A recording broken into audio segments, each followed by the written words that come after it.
150 meters. In modern naval warfare, that's not a distance, it's a breath. Just one more second, and history could be rewritten. A $13 billion giant is on the brink of collapse by something worth less than an iPhone. 3:24 a.m. in the Strait of Hormuz. It all started with a single red dot on the Aegis System screen. A second later, it doubled, then quadrupled. In less than 10 seconds, the planet's most sophisticated electronic brain was completely full. 47 targets, 94 seconds to make a life or death decision. Today's Navy Codex will take you to the heart of history's most devastating asymmetrical confrontation, where $13 billion is besieged by a $1,000 component. And the only question remaining is, can a superpower survive when the perfection of its technology is its fatal weakness? To understand why a super aircraft carrier like the USS Gerald R. Ford is in such a predicament, we don't look at the enemy's missile arsenal. We have to look at the map. Welcome to the Strait of Hormuz, the choke point of global energy. But in the eyes of American naval strategists, it's a deadly trap, perfectly designed by geography. With its narrowest point only 33 kilometers wide, Hormuz doesn't allow a carrier strike group to deploy according to textbook principles. Imagine trying to maneuver a giant truck through a narrow alley filled with motorcycles. The Gerald R. Ford can't maneuver to evade, nor can it accelerate to escape. Here, the long-range advantage and agility of the American fleet are completely neutralized. You can't dodge. You can only stand there and endure. But the terrain not only confines the ship's physical body, it also poisons its eyes. In this confined space, the sea is teeming with mobile steel mountains, giant oil tankers over 300 meters long. They create enormous radar shadows. Iran understands this better than anyone. They program their swarms of drones to fly close to these civilian ships, using their massive signal strength to conceal their tiny size. On the Aegis System screen, the enemy and civilians blend in. It's a problem of identification with no perfect solution. If they mistakenly fire on a civilian ship, it's a diplomatic disaster. If they hesitate, it's a military disaster. In Hormuz, geography isn't the context, it's a weapon. It transforms a $1,000 drone into a threat on par with a superfleet by depriving the enemy of reaction time.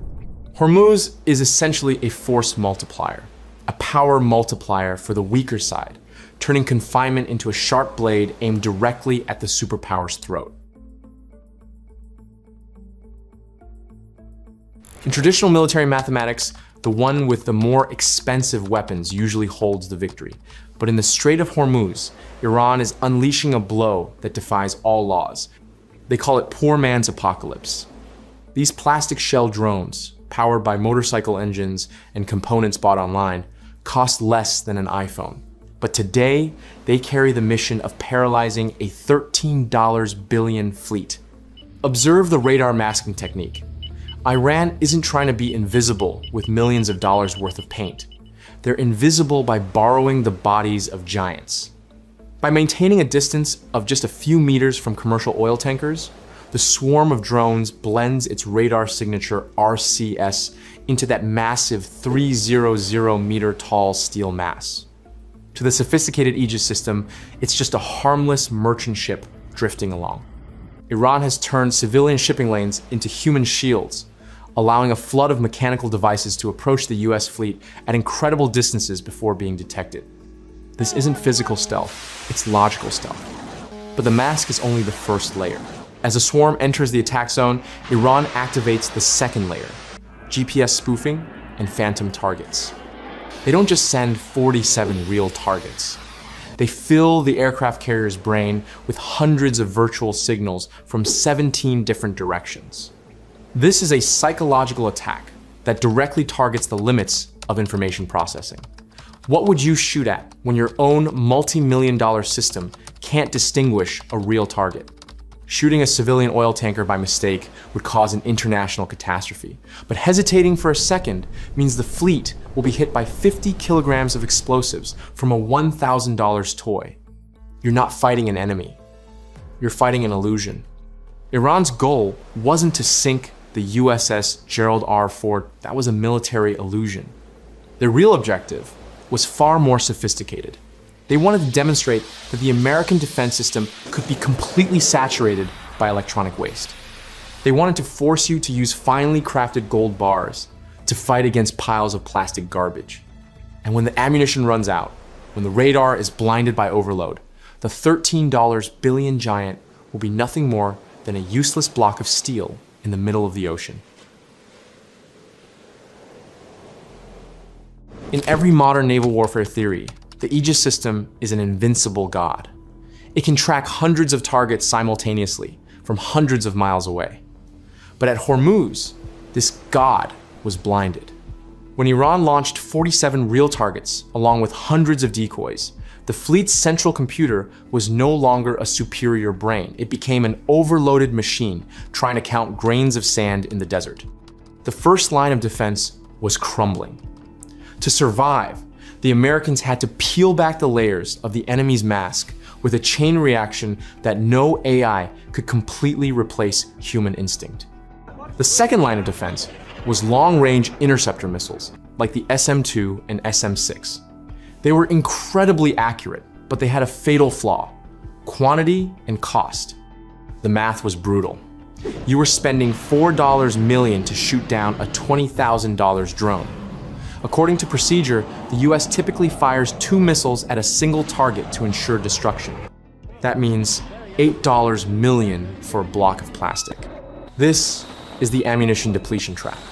If Iran launches a second attack with actual cruise missiles when the US ammunition stockpile is empty, the giant will collapse. You're winning the battle, but losing the economic war. When radar is blinded by electromagnetic interference, the Americans switch to using thermal vision. F-35C aircraft act as airborne sensor outposts. They are not fooled by phantom targets on radar, as drone engines cannot hide the characteristic heat against the cold sea surface. This is the pinnacle of integrated warfare. When one sense is neutralized, the entire fleet shares data to find an escape route. The Growler electric hammer cleans up electronic debris, while the F-35 provides the carrier's realize. And when all other long-range defenses fail, the final decision rests with the last line of defense, the Phalanx CIWS, the tungsten wall, with a firing rate of 4,500 rounds per minute. At this distance, there's no room for strategic or political thinking. Only algorithms and a firewall remain.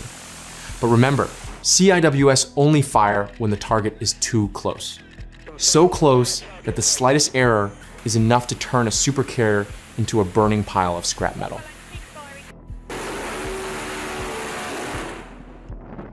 For the first 10 minutes, Gerald R. Ford's operations center believed they had the situation under control. 29 decoy drones had been reduced to fragments of plastic. Confidence was returning. But they didn't know that those 29 targets weren't meant to attack. They were scouts designed to force the entire Aegis radar system to operate at its highest frequency. At 3:35 a.m., a massive electromagnetic pulse from the broadcasting stations along the Iranian coast swept across the strait. The $12 billion Aegis System, the nerve center of the entire fleet, suddenly became paralyzed. No targets, no coordinates. The radar screen was no longer a tactical map. It became a blank digital graveyard.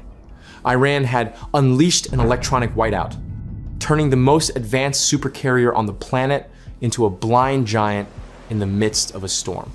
This is every naval officer's greatest fear. You know the enemy is coming, you hear their engines roaring off the ship, but you can't see them on the screen. The remaining 18 targets, the actual explosive-laden drones, are hurtling towards you at nearly 1,100 kilometers per hour, undetectable. The most powerful blow isn't the explosives, it's the information isolation. But the Americans aren't waiting to die in silence. Amidst the jamming storm, the Growler electric hammer begins a concentrated electronic counterattack, attempting to penetrate the white wall to regain its sight. At the same time, thermal data from the F-35 begins to be transmitted directly into the close-in weapon system. The hunter thought it had blinded its prey, but the American fleet is learning to see with different eyes. However, time is running out. Those 18 mechanical blades have penetrated the last line of defense.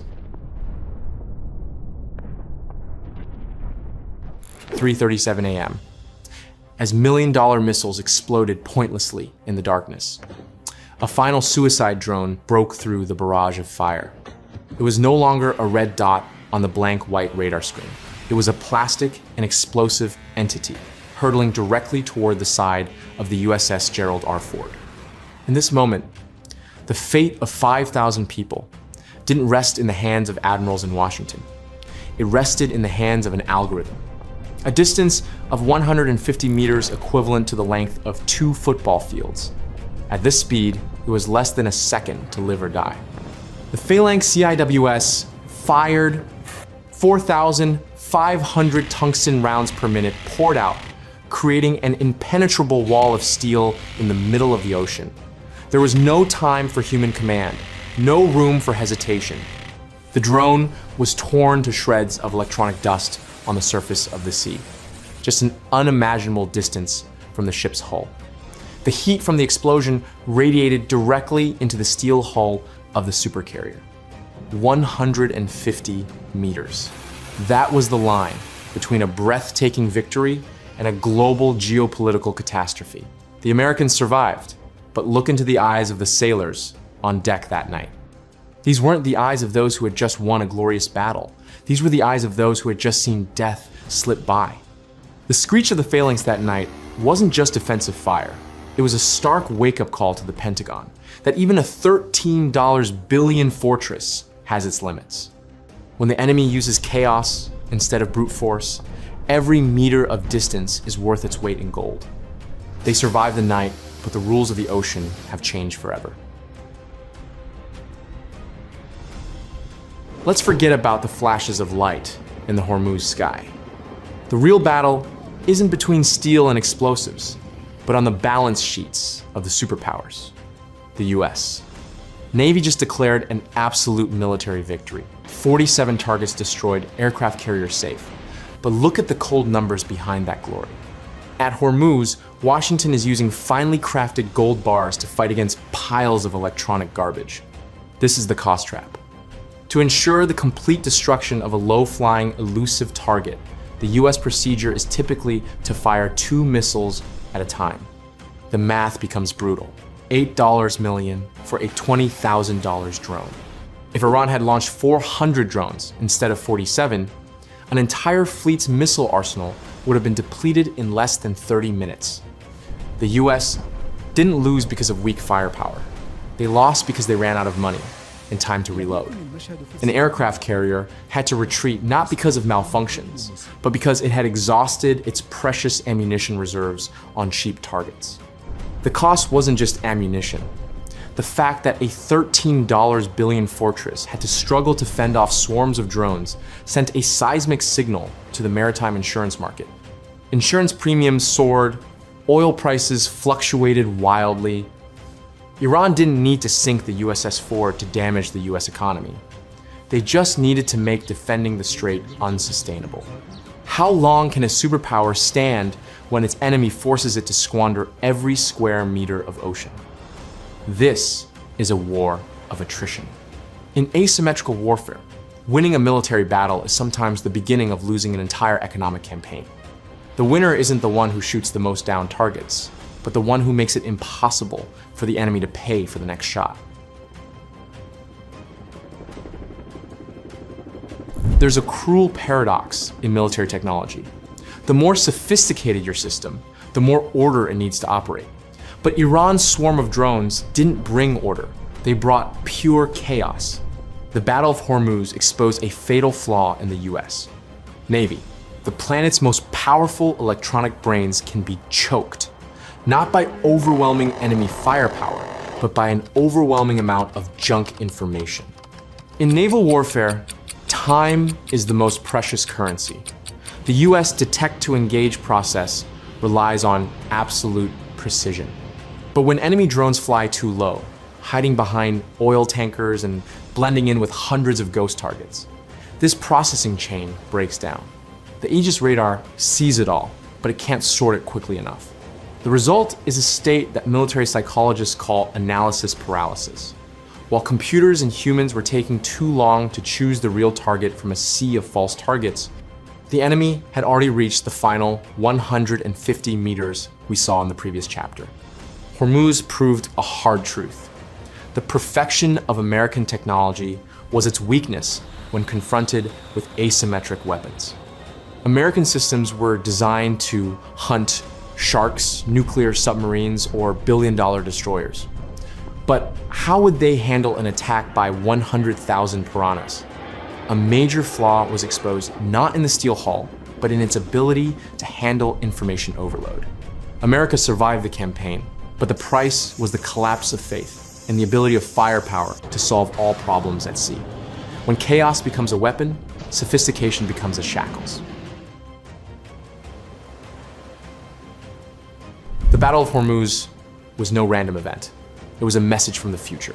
Today, we see 47 remotely controlled targets. But tomorrow, imagine an AI swarm. Drones no longer need human commands. They coordinate themselves, divide tasks, and find loopholes in the enemy's algorithms.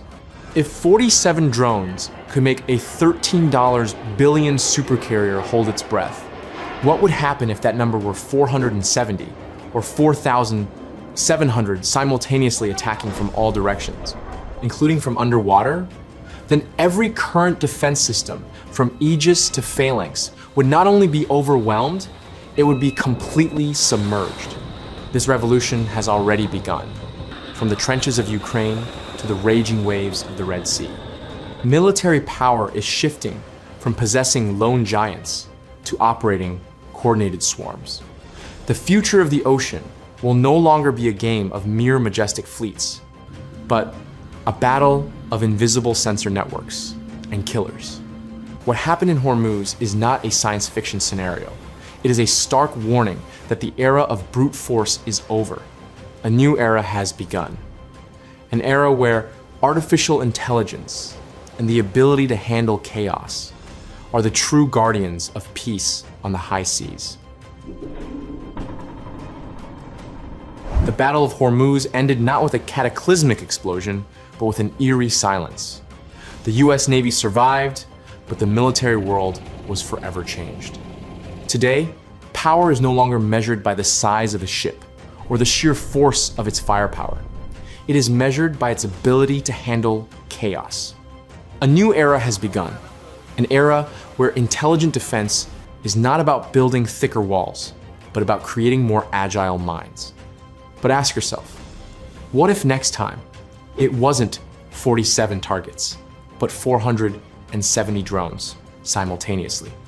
Would billion-dollar systems have time to adapt before being overwhelmed by a flood of cheap technology? Will the future of the ocean be majestic superfleets, or a revolution of swarms of unmanned drones clashing at the bottom of the ocean? The answer lies in the balance between deterrent power and pioneering intelligence. Thank you for joining Navy Codex in deciphering this strategic dossier. Don't forget to subscribe to continue exploring the military secrets that are reshaping our world. I'm Navy Codex, decoding the steel and intelligence of the ocean. See you in the next dossier.